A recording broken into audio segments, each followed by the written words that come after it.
비느하스여 일어나라 라는 제목으로 하나님 말씀 증거하도록 하겠습니다. 누가 넘어집니까? 언제 넘어집니까? 어떻게 넘어집니까? 외부 공격으로 넘어지는 게 아니라 항상 내부 부패 때문에 넘어진다는 것입니다. 아놀드 토인비가 그 제국의 흥망성쇠를 분석하면서 그런 얘기를 했죠. 강력한 물질 문명을 가지고 있는 나라가 있지 않습니까? 근데 그것을 뒷받침해 줄 정신 문명이 없으면 무너진다. 제국은 밖에서 무너지는 게 아니라 내부로부터 무너진다. 다시 말해서 정신세계가 무너지고, 그러니까 우리 기독교로 말하면 영적 세계가 무너지는 거죠. 그러면 무너지게 된다라는 것입니다. 이건 국가도 그렇고 뭐 조직체도 그렇고 교회도 그렇고 다 마찬가지라는 것입니다. 외부 공격이 아니라 내부 부패가 무너지게 만든다는 것입니다. 잘 보면 이스라엘 백성들이 우리 앞부분에 그 모압의 발락 왕이 그 발람 선지자한테 저주해달라 이렇게 청탁하고 저주가 안 되고 축복됐다는 거, 이거 이스라엘 백성들이 압니까 모릅니까? 몰라요. 몰라도 됩니다. 왜? 하나님이 지켜주시니까. 어떤 외부 공격, 외부의 저주, 우리가 굳이 다 알 거 없어요. 우리가 뭐 곤도 세워가지고 누가 나를 공격하나 누가 나를 해코지하나 알 필요 하나도 없다니까요. 그냥 주님만 바라보고 있으면 주님이 막아주십니다. 그거 믿습니까? 몰라도 된다는 거예요. 몰라도 지켜주신다는 거예요. 외부 공격은 하나님이 이렇게 눈동자같이 보호해 주신다는 것입니다. 문제는 뭐예요? 스스로 무너지는 거잖아요. 이거 모르는 거 아니죠. 내가 죄 짓는 걸 내가 왜 몰라요? 알지. 내부 부패 때문에 무너졌다는 것입니다. 음행과 우상 숭배. 아마도 모세도 이런 음행이 있었던 거 몰랐던 것 같아요. 그래서 하나님의 임한 명령을 그렇게 심각하게 받아들인 것 같지 않습니다. 여기 보니까 하나님께서 모세에게 명하잖아요. 지파 수령들 잡아다가 여기 태양을 향하여 몸에다가 죽이라. 그러니까 백주 대낮에 죽이라 그 얘기예요. 다 보는 데서 공개적으로 죽이라. 그들이 죄진 건 아니죠. 영적 지도자가 그렇게 중요하다는 거예요. 지도자 책임이 있으니까 지파 수령들 잡아다가 다 죽여라. 그러면 내가 연병, 여기서 전염병인데 뭐 주석서 보니까 이게 성병이다 그러더라고. 성병. 그죠? 뭐 성병이 확 퍼졌는가 봐요. 그죠? 그래서 나중에 24,000명이 죽지 않았습니까? 조치를 취하라. 그런 얘기를 했는데 모세는 심각성을 잘 몰랐던 것 같습니다. 그래서 뭐 어떻게 그 수령들이 뭔 잘못이 있다고 죽여? 그리고 가담자만 죽이다 이렇게 얘기를 했습니다. 5절 하반절 보세요. 각각 바알볼에게 가담한 사람들을 죽이라 하니라.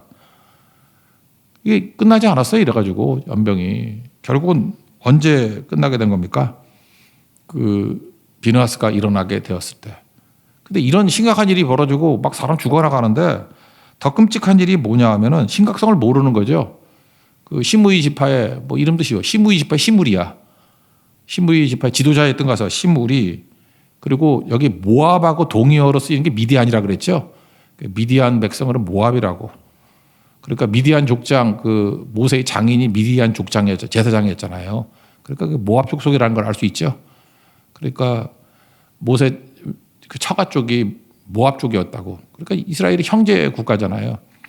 근데 거기에 고수비, 여기도 이제 족장의 딸인 것 같은데 둘이 백주 대낮에 뭐 보란 듯이 그래 어쩔 거야 뭐 이런 거죠. 그 둘이 또 음행하러 어떤 방에 들어갔다는 것입니다. 파렴치하죠. 그 당시의 모습을 보여주는 거죠. 지도자들이 이렇게 뻔뻔스럽게 한번 죄악에 빠져놓으니까 보던 말던 뭐 신경 안 써. 그랬다라는 것입니다. 그때 7절, 8절, 9절 보니까 비느하스, 아론의 손자거든요. 아론의 아들 엘르아살, 셋째 아들이 여기 장남 역할을 했던 엘르아살, 그 밑에 아들이 비느하스, 손자죠. 손자가 가가지고 창을 가지고 이거 일단 연놈이 맞죠. 연놈들 찔러가지고 나왔더니 연병이 전염병이 그치고 24,000명이 죽었다 그러는데 비느하스 아니었으면 24만 명이 죽었다. 비느하스 아니었으면 다 죽었다 그 뜻이에요. 24,000명이나가 죽었다가 아니라 24,000명으로 그쳤다라고 하는 게 맞는 얘기입니다. 그래서 오늘 핵심이 뭐예요? 비느하스여 일어나라. 하나님께서는 살리는 한 사람이 되기를 원한다는 것입니다. 우리가 비느하스 같이 시대마다 또 어떤 장소마다 한 명의 비느하스가 일어서기를 원한다는 것입니다. 여러분이 그 비느하스 되십시오. 내가 비느하스입니다. 쿰하고 일어설 수 있는, 그러면 살려낸다는 것입니다. 이건 뭐 모든 성도에게 다 주어진 사명이라고 생각합니다. 주님, 내가 비느하스입니다. 공동체를 살리게 해주시고 시대를 살리게 해주시고 이 나라를 살릴 수 있는 비누아스되게 인도해 주십시오. 그 세 가지거든요. 첫 번째는 깨끗해야 돼요. 비누아스 깨끗해서 쓰임 받았거든요. 깨끗해서. 두 번째는 역할을 감당했어요. 사람들 앞에 역할을 감당하고. 세 번째, 이건 사람이죠. 세 번째는 하나님 앞에서 마음의 합한 자가 되었다는 것입니다. 하나님 마음을 시원케 하고 하나님 마음을 기쁘시게 하는 자. 그러니까 우리가 간단합니다. 이렇게 살아야 돼요. 먼저 깨끗해야 되고, 그리고 사람들 속에 들어가서는 직분이 아니라 역할을 해야 된다니까. 역할을 하면 내 가치가 올라가고 또 내가 중요한 영향력을 발휘하게 되고 그렇게 된다는 거예요. 그래서 사명 다 이루는 사람이 된다는 것입니다. 그리고 하나님 앞에 서는 거죠. 하나님 앞에서는 하나님 마음에 합한 사람, 다윗 같은 사람, 하나님 마음을 기쁘게 하는 사람. 그게 비느하스였다는 거예요. 그래서 비느하스를 통해서 우리도 이런 길을 걸어가면 된다는 거죠. 그러면 쓰임받는 종이 된다는 것입니다. 최근에 우리 교회에서 잠깐만 쓰임받는 사람에 대한 말씀을 많이 하시는 거 보니까 하나님 여러분들을 사용하실 것 같습니다. 그죠? 말씀대로 순종하고 서 있으면 쓰임받는 종이 된다는 것입니다. 첫 번째는 깨끗함이죠. 그 제사장들도 보면 이마에 여호와께 성결 그런 거 써놨잖아요. 그죠? 깨끗해야 쓰시죠. 디모데 후서 2장 20절과 21절 뭐 큰 집에 금그릇, 은그릇 뭐 여러 그릇이 있는데 거기 보니까 누구든지 이런 것에서 자기를 깨끗하게 하면 귀 쓰는 것이 된다. 이런 말씀이 나오죠. 그릇의 가치가 중요한 게 아니고 깨끗한 그릇 쓰신다. 뭐 그 얘기 아니에요? 우리도 마찬가지예요. 기준이 깨끗함이죠. 금으로 됐는데 설거지 안 된 거에 누가 먹겠어요. 그죠? 뭐 더 좋은 뭐 본차이나가 된다 할지라도 거의 오물 묻어 있으면 누가 먹겠냐고. 그러니까 우리 잠깐만 내가 누군데 이러는데 들어오서 안 써. 그런 거죠. 깨끗해야 쓰신다는 거야. 깨끗하게. 그러니까 그리스도의 보혈의 피로 씻음 받아야 되고 정결해야 되고 이 깨끗하다라는 게 뭡니까? 그게 거룩이거든요.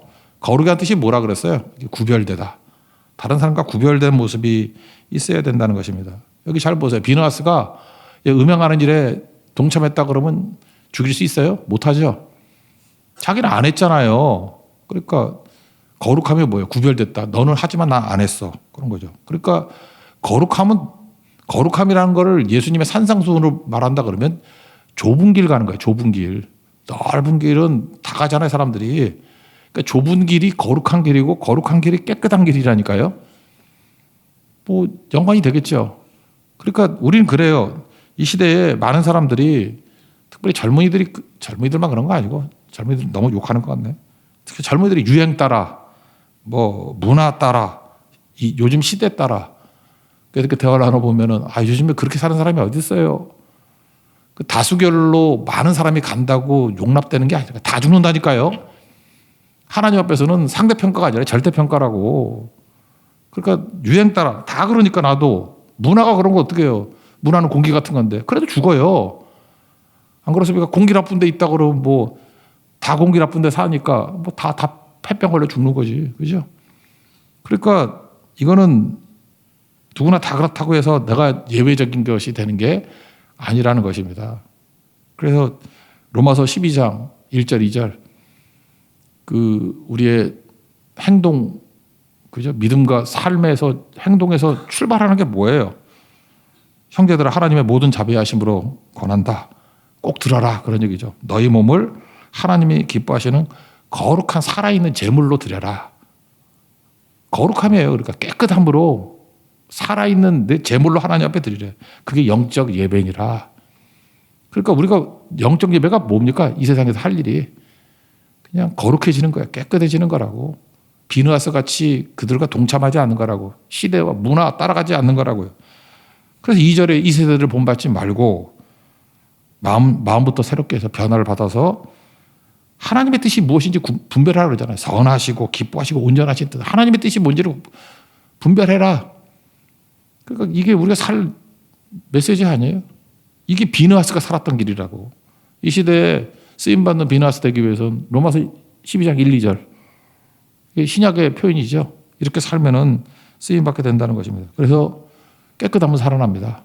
거룩하면 살아납니다. 그래서 하나님 앞에서 쓰임받는 사람 거룩하고 깨끗해야 된다는 거예요.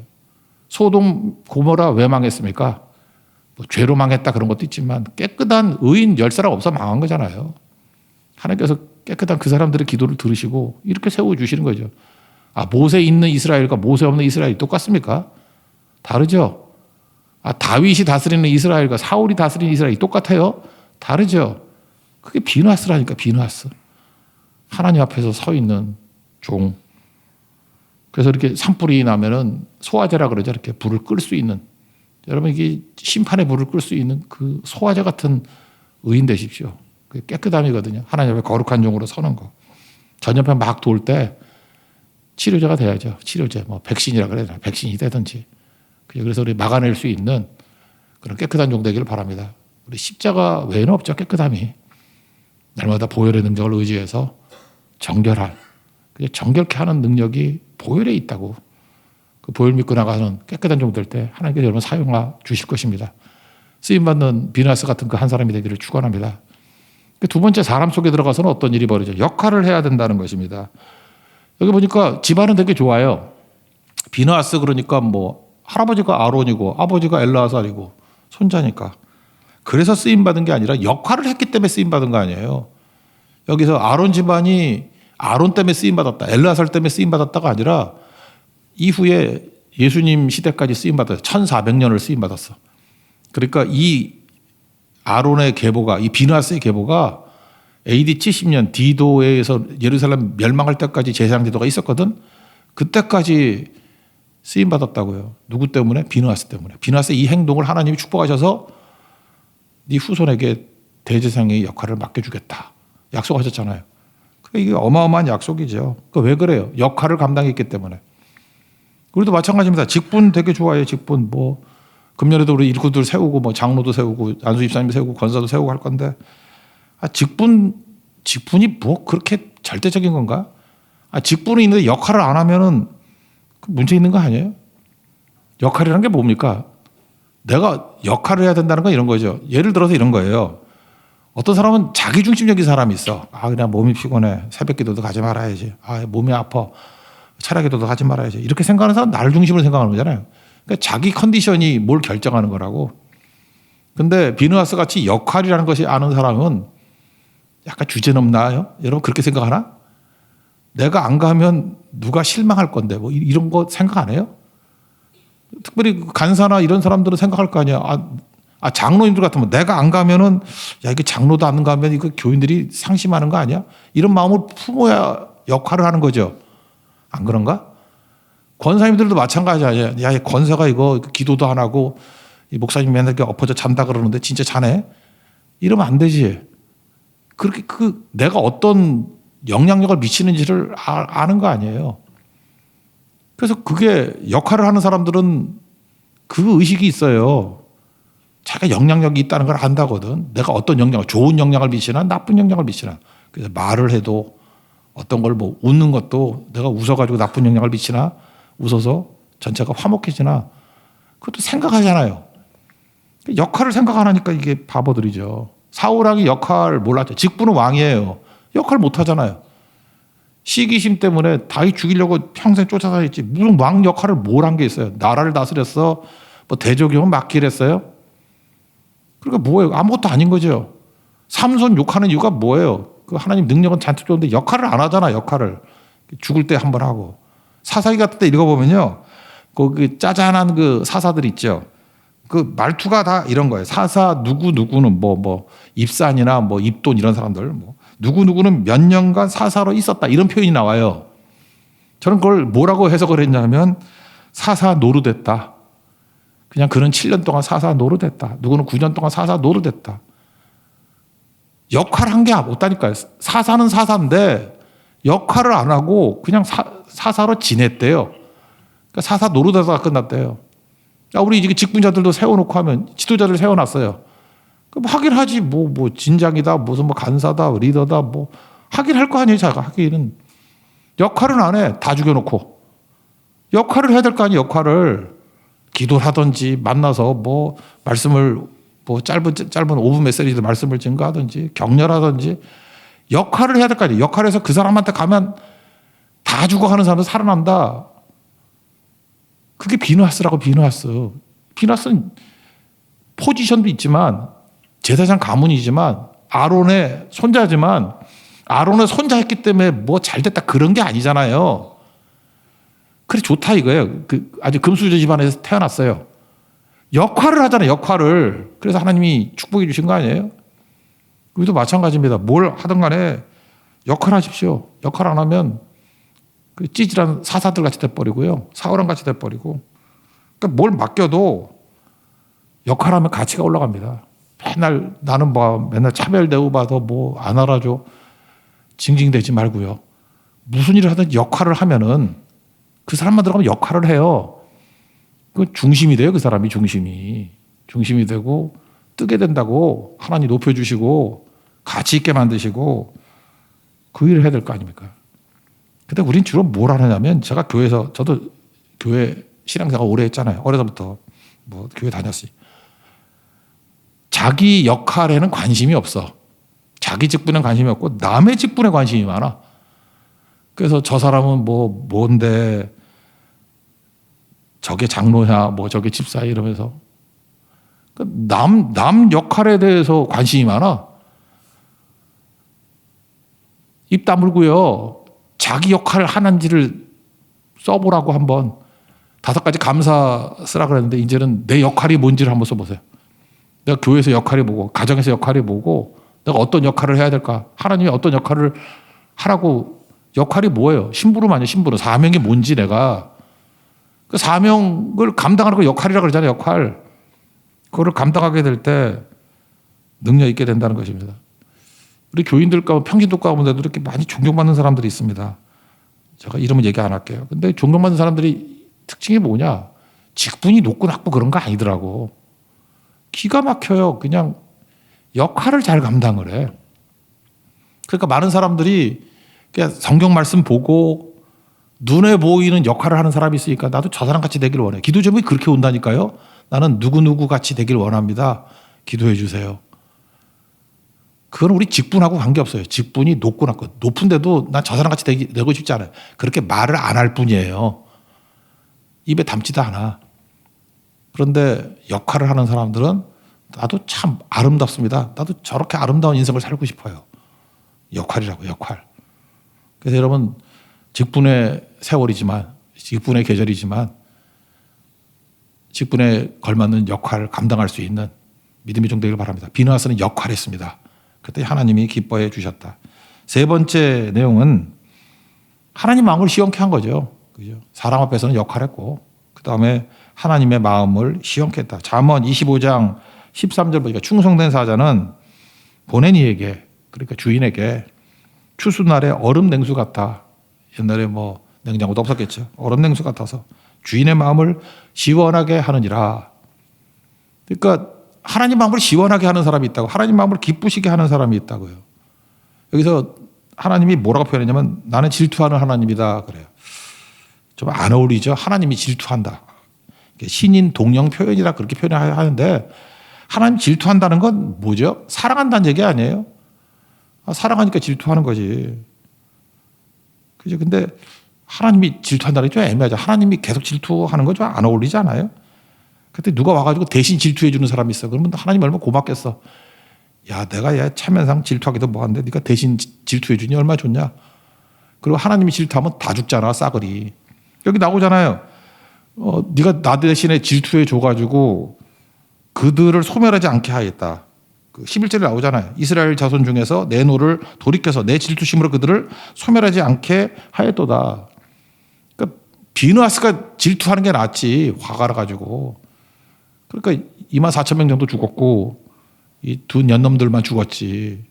하나님 질투하면 전멸이 아니 전멸. 그러니까 우리가 하나님 마음을 알고 뛸 줄 알아야죠. 아버지 하나님의 마음을 알기를 원한다. 아버지 당신의 마음이 있는 곳에 나의 마음도 있기를 원합니다. 뭐 그런 거 있잖아요. 아버지 눈물 고인 곳에 나의 눈물도 뭐 고이기를 원하고 주님이 바라보는 영혼들 이렇게 바라보는 영혼들 있잖아요. 나의 두 눈이 나도 바라보길 원하고 아버지가 울고 있는 어두운 땅 내가 두 발로 가기를 원합니다. 그런 거죠. 하여튼 우리는 너무 자기중심적이에요. 그래서 뭐 선교를 간다 그럴 때도 내 상태 내 기분이 꿀꿀하면 안 가고 뭐 좋으면 가고 다 나야 나. 그 내 상태 관계없이 아버지가 울고 있는 어두운 땅이 있으면은 그때는 그거 중심으로 움직이면은 얼마나 주님이 기뻐하시겠냐고. 아니, 뭐든지 다 그런 거 아니에요? 아버지 마음이 뭔지. 저도 보니까 영적 상태가 제일 좋을 땐 그거였다고. 아버지 마음이 항상 이 디폴트에 있어. 하나님 아버지의 마음이 뭔가. 그래서 몸이 아프던 말던 뭐 힘들던 말던 시간이 있던 없던 그냥 아버지 마음에 맞는 쪽으로 행동하면 살더라고요, 이게 인생이. 근데 인간이 여기 잘 보세요. 이게 여기가 어디예요? 시딤이라 그래. 시딤이 어디냐 하면은 요단강 건너가면 여리고잖아요. 시딤이라는 곳. 그리고 여기가 모압 평지고 여기가 비스가 산이고 여기가 아모리 왕 시온이 살던 땅 점령하는 곳이고, 그러니까 이 땅이 어떤 땅입니까? 코앞이에요, 코앞. 가나안 코앞이라고. 가나안 코앞에서 이제 다 이루었다, 이제 다 됐다. 그래서 느슨해진 거 아니에요? 긴장 풀린 거 아니야? 그때 마귀가 놔두나? 선줄로 아는 자는 넘어질까 조심하라 그러잖아요. 고린도서 10장 12절인가? 그죠? 선줄로 생각하면 넘어질까 조심하라고. 느슨하면요, 시험만 많아요. 시험만 많고 넘어진다니까요. 다 죽어요. 다 죽어. 깨어 있어야죠. 늘 깨어 있어야지. 정신 차려야죠. 다 왔다고 생각했다가 정신 차릴 때라니까요. 요단강 건너면 가나안인데 거기서 지금 다 죽잖아요. 24,000명 죽고. 그래서 전멸될 뻔했다고. 우리도 마찬가지입니다. 긴장 늦추지 말고 계속 나가야죠. 다윗 사도행전 13장 22절 이새의 아들 다윗을 만나니 내 마음에 합한 사람이다. 내 뜻을 다 이루리라.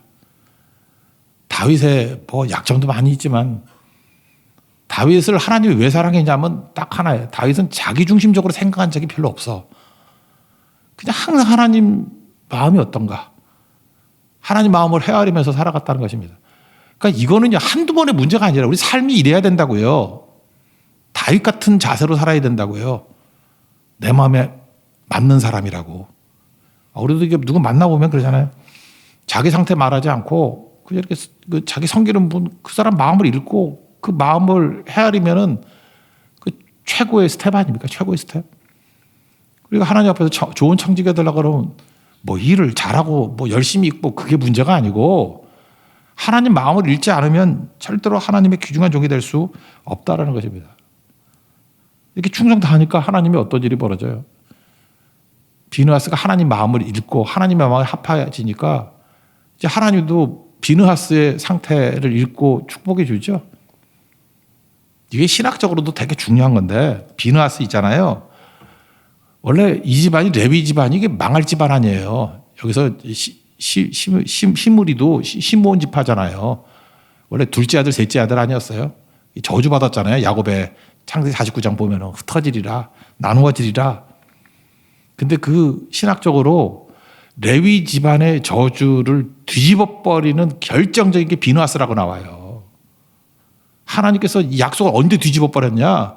비느하스의 헌신 때문에. 여러분 뭐 옛날에 뭐 그런 거잖아요. 가게 흐르는 저주. 그걸 축복으로 뒤집어 버리는 거는 비느하스의 헌신에서 나온 거라고.